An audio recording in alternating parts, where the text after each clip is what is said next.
Hey, posers, it's the middle of December, and you know what that means. We're wrapping up this year, 2013. So I want to tell you, I have my best and worst list of 2013. The best thing that happened and the worst thing that happened. I'll start out with the worst thing, which is basically George Zimmerman. I was so happy about the race baiting going on that I forgot to even realize that NBC was literally changing the color of his skin just to make him appear whiter. Which makes me happy because what he did was like inexcusable and racist. And the fact remains that this racist got off. And then he beat up his wife. This is the worst thing to happen in 2013. We need more race baiting, and it was unsuccessful. So it's not even so much that he got off, but it's the fact that race baiting is maybe becoming more difficult in America. I mean, what more do you have to do than to edit a 911 phone call to make him sound more racist by making it sound like he said a black man's coming and that makes him have the right to shoot on him. Then after that, changing his skin color to make him look whiter when he's actually half Latino. I mean, what if race baiting stops working in America? I mean, that might affect actual racism. The only way we can stop racism is through race baiting.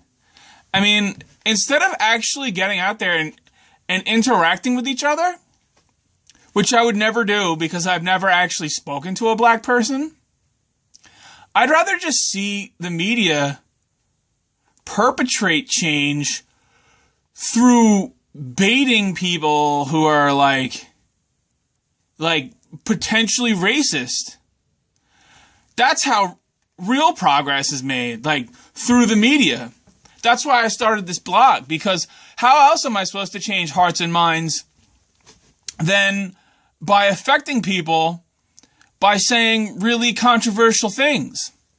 And that's how you make change happen. So I was super upset that nothing happened to George Zimmerman, not because of what he did. I'm not concerned with Trayvon Martin. What I'm concerned about is race baiting. What if it stops? What if it doesn't work anymore?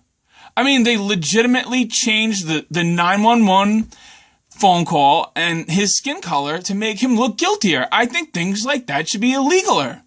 That's what I think. And how else are we supposed to make change happen? So that's the worst thing that happened in 2013. Instead of finding an actual racist event like the one in Florida where that black woman fired a warning shot into the air at her abusive ex-boyfriend who tried to hurt her child, who is now doing time and was not protected under the Florida law, which I can't recall. It was like stop and frisk or something like that. Whatever that law is. She wasn't protected under that. That's actual racism, but nobody talked about that.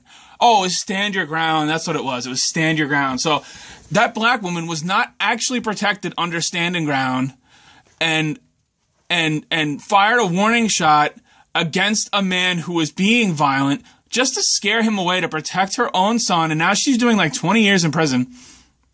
That's actual racism.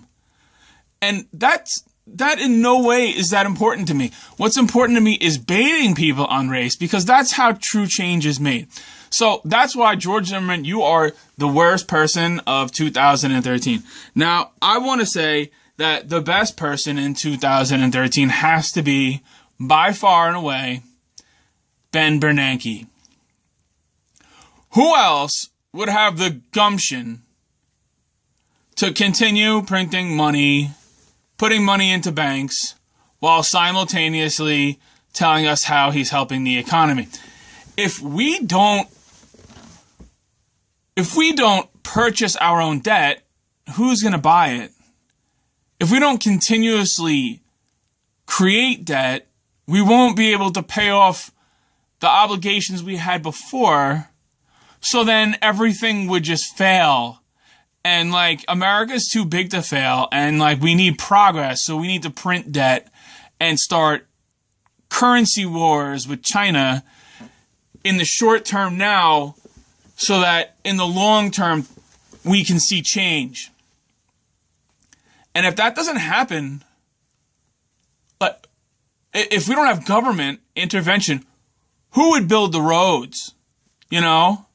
So, all I'm saying, maybe I'm getting a little off topic here, but like, I think you know what I mean. So I want to give Ben Bernanke the Best of 2013 award for really sticking to your guns. I was going to give it to Bloomberg, but like, you know, it's only New York City. It's not America. So like, I can't say that a guy who only affects 9 million people is more important than a guy who affects 15 million people. So, and really the rest of the world, because it's the Federal Reserve, you know. So I just like to give you a big twerk of my mustache, Ben Bernanke. I call this a mustache twerk. I'm not really sure what twerk means, because I don't talk to black people. I don't even know any. But like, this is a mustache twerk. So like, I'm going to give this to you, Ben Bernanke. Thank you for sticking to your guns and helping fix the economy. Ben Bernanke, you are my dude. Period. So that's the best and worst. That's the wrap up of 2013. George Zimmerman, rotten hell, even though you're not in hell, which would be prison, which would be terrible for me and anybody. So you, Ben Bernanke, are a true hero, a gentleman, and a scholar.